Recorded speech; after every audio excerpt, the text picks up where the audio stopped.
Komisi Independen Pemilihan Kabupaten Aceh Jaya mulai menerima bilik pemungutan suara pemilu tahun 2024. Bilik suara ini nantinya akan didistribusikan ke seluruh tempat pemungutan suara atau TPS yang tersebar di Aceh Jaya.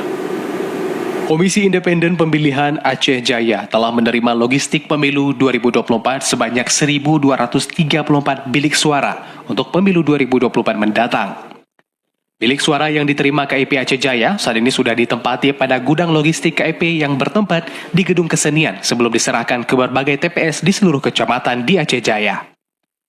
Untuk memastikan jumlah bilik suara, Panwasli dan polisi dari Polres Aceh Jaya ikut melakukan pemantauan dan pemeriksaan. Hal tersebut dilakukan agar jumlah logistik yang dikirim oleh KPU sesuai untuk kebutuhan pemilu mendatang. Berdasarkan informasi yang diterima, jumlah bilik suara yang diterima KIP Aceh Jaya masih belum cukup. Hal itu telah disampaikan kepada pihak KPU agar ke depan bisa ditambah kembali sesuai dengan kebutuhan yang ada di Aceh Jaya.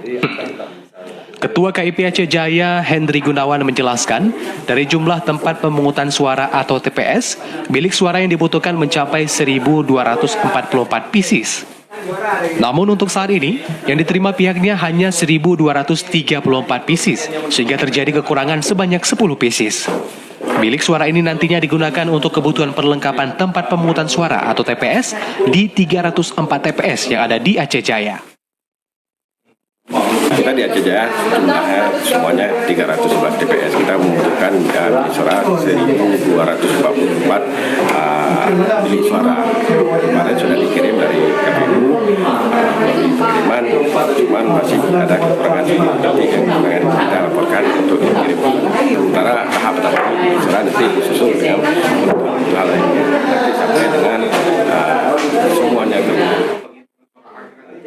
Sejauh ini KIP Aceh Jaya baru menerima bilik suara dari pihak KPU untuk kebutuhan pemilu mendatang. Sementara untuk kebutuhan lainnya akan dikirim selanjutnya. Dari Aceh Jaya, Musliadi, TV Aceh melaporkan.